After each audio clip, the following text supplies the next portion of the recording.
Hello, this is Angela with Parker's Permaculture. It is just a really beautiful afternoon here in Portland, Oregon.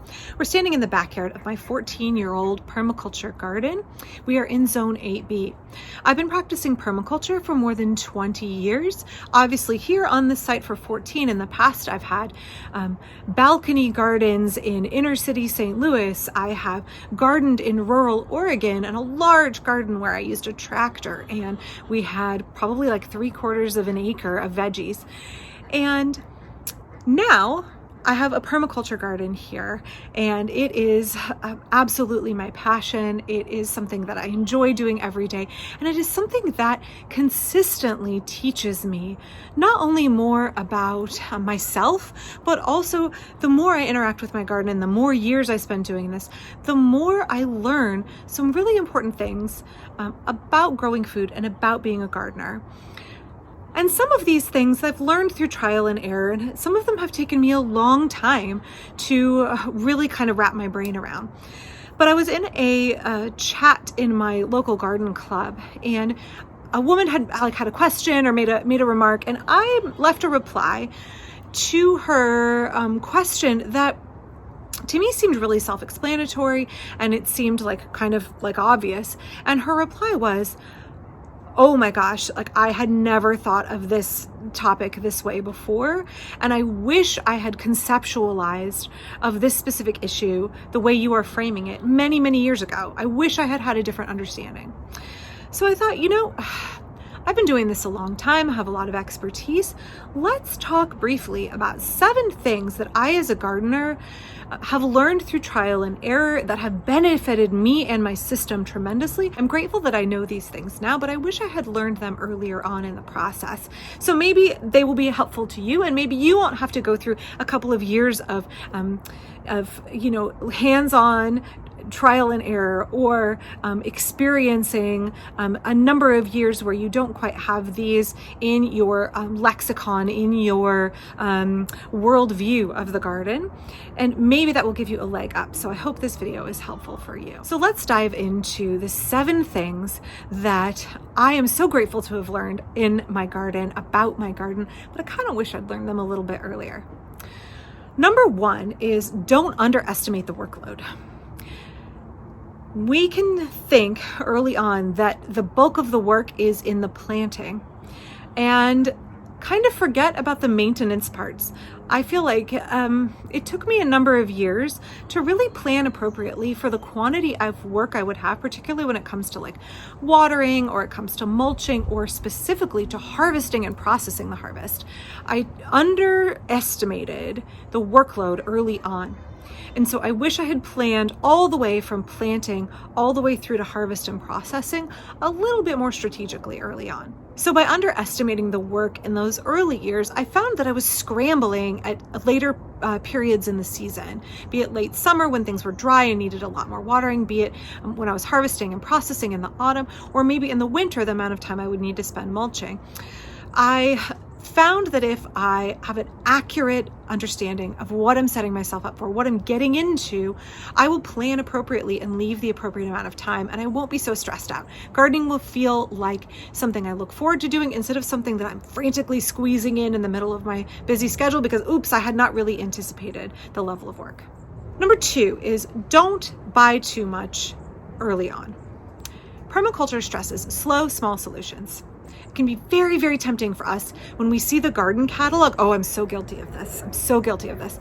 I love to lay out all my garden catalogs, and probably because I'm an 80s kid and I love to lay out all of the Clearwater Creek and Sears catalogs and Sharper Image catalogs and the Museum of Natural History catalogs that my mom would get. And I'd love to just circle everything. The same way my 10-year-old, when he was a little bit younger, it was the Lego catalog. He would love to just circle everything in it. I'm that way with seed catalogs. It can be a problem for me.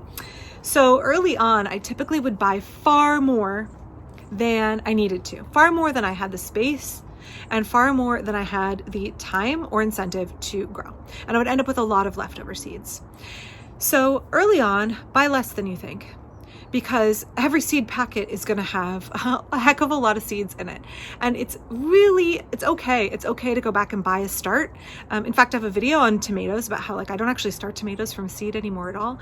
It's okay to go to the garden center and buy one start if you find you have a little extra space in your garden, versus having spent, like $50 you don't need on seeds that might be viable for a year. They might be viable for 10. But for me, early on, don't buy as much. Don't buy as many pots, because again, I might underestimate the workload when it comes to watering plants in pots. Don't buy too many seeds. Just start with slow, small solutions. Start with a small patch of the garden. Pick a few crops that you love to eat and that you know are going to be successful for you, and go with those, and expand as your skill set builds, as your commitment builds, as your time and energy allow. Start small. Don't buy too much too early on. Number 3, failures are lessons. Permaculture principle: observe and interact. Failures can teach us so much in the garden. They can be really expensive lessons sometimes. I put in an apricot tree because I love apricots. They're my favorite tree fruit. That was a big failure for me. It got shot leaf disease. Shot hole disease is another name for it. It's a fungal disease. And it was a disaster, and I had to remove my apricot. That was an expensive lesson, but it taught me a lot about growing stone fruit in a wet climate, in a climate where all kinds of fungal diseases just thrive. So I took some observations from what didn't go well with my apricot tree, and I used those to be more successful with my other stone fruit, like my peach and like all of the variety of plums that I grow. I also decided not to invest in another apricot. That was a lesson I did not want to have to learn twice in a row. I realized apricots were not super appropriate for this climate. Let's put in a fig in that place instead, which has been low effort, high yield, and disease resistant. That was a great lesson for me to learn. I wasted a lot of money and a couple of years of my life on my apricot tree, and I wasted some tears grieving over the loss of that apricot tree. But I found that I could pick something that did much better. So I observed what wasn't going well here. What was the post-mortem from the failure of my apricot tree, and how could I use that to do better going forward? Number 4, feed the soil. This is something, obviously, as somebody who is interested in permaculture, starting right out of high school, early in college, I found Mother Earth News, I found the Women, Food, and Agriculture Network, and I was into permaculture. I think I read Bill Mollison, Permaculture 1, when I was probably 19. So, feed the soil. I come from a background where my mom had beautiful, very formal raised bed flower borders. She had very formal square foot gardening veggie gardens, and everything was very dependent on fertilizers and very dependent on feeding the plants. And so I had that kind of as a framework. I knew my mom was a very successful gardener. I loved her garden. I loved being out in her garden. But I had this kind of worldview of feed the plants. And it took me a while, despite reading permaculture, despite knowing it, to kind of deprogram from that a little bit, to kind of break away from that very common mentality of you need to feed the plants, to realize that I need to feed the soil. I need to build a healthy soil microbiome. When I feed the soil, I have a strong support for my fungal life, for a healthy amount of drainage, a healthy amount of organic material. I recharge my soil with those rock dust minerals so that the bacteria in the soil can make those minerals a bit bioavailable to my plants. I am feeding the soil. My focus is always on feeding the soil, and the soil will feed the plants. Really wish I had internalized that better very early on. Number 5. This is directly connected to number 4. Create circumstances in which your plants are going to be as strong as they possibly can be so that they can, on their own, resist pests and diseases.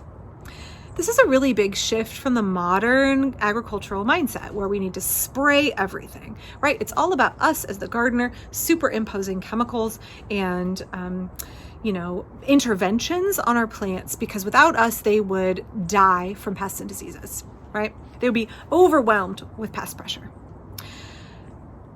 But what I have learned over many years is that if you have a plant that is weak because your soil is lacking in fertility and your plant is not getting the nutrition it needs, If you have a plant planted in a situation where it is undergoing undue stress because it's not very happy there, perhaps a plant that really likes full sun, you've planted it in a shady spot, perhaps a plant that needs a high level of drainage, you've put it in dense clay soil. If you have a plant under stress, it is more likely to succumb to pest pressure on its own. And if you have a plant where you have given it all of the optimal set of circumstances that it needs to thrive, much like we as the gardener want to set ourselves up for success, you need to set your plant up for success. And when you do that, you may find that your plant might get a little nibble of something here or there, but the natural way that it has evolved to defend itself from pests will be more successful. A plant that is stronger and healthier can access its own natural defenses better, and you will find that you need to do less intervention in your garden in general. Wish I had learned that earlier.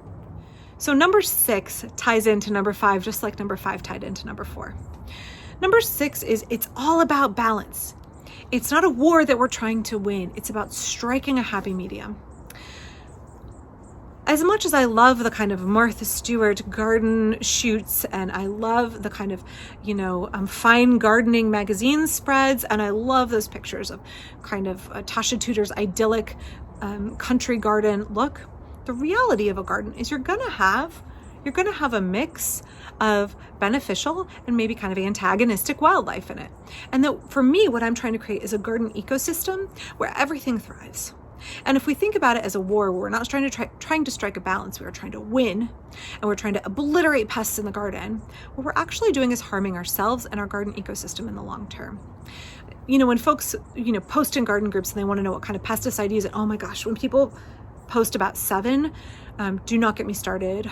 Broad spectrum insecticides are a horrible idea for so many reasons. You're killing beneficial insects, but also it should never be a goal for us as a gardener to want to obliterate all of the insects that are kind of a negative or that want to prey upon our plants, because we're about striking balance. So if we get rid of 100% of the aphids in our garden, what will the ladybugs feed on, right? What will the lacewings feed on? We have to have enough of a population that the predators can continue to live and thrive in our garden ecosystem. I don't want to get rid of 100% of my slugs. I want to lower the slug population enough that my plants will thrive and bring the slug population back into balance so that the natural predators like garter snakes, like garden spiders, like all kinds of songbirds, like my ducks and turkeys, have enough to eat. Changing the mindset from I want a pristine, sterile garden where there are no insects in particular, there are no creepy crawly things, there are no spots on any of my leaves because there's definitely no disease whatsoever. That's not realistic. That's not how a naturalistic garden works. That's not how the ecosystem works. And it's not how we actually get peak abundance in our garden. We want to make sure that there's food, there is habitat, there is an optimal set of circumstances for the predators of our common pests to have a healthy population in the landscape so that everything keeps itself in balance. Now this leads to my last point, which is that the learning in the garden never stops, right? I've been gardening for more than 20 years. I've been gardening here for 14 years. I only have a quarter acre. You would think like, I know every corner of my garden intimately, inside and out. I'm out here every single day in all 4 seasons. And yet I am still learning new things. I am still learning that I need to chuck some of my preconceived notions about how a garden should work. And I need to also chuck some of my expectations. And I am more and more trying to humble myself and see what the garden can teach me. Less about what can I do to fix or design a garden, and more, what can I learn from the garden? What can I do to be a pupil and the garden be the teacher? And in that way, I have a stronger relationship with the garden, a relationship in which I'm supporting the garden's needs, and also I'm really expanding what I know. I am putting myself in a posture of being open to learning. And I find that when I do that, the garden has so much to teach. So that process never stops. Thank you for watching. Please check out my Patreon down below. Or if you really like my videos and you find they have good educational content, please share them with your friends. Please tell them, please click like and subscribe, and please share this video with your friends. That is a great way that you can support the work that I do here, and you can help support my family. So thank you.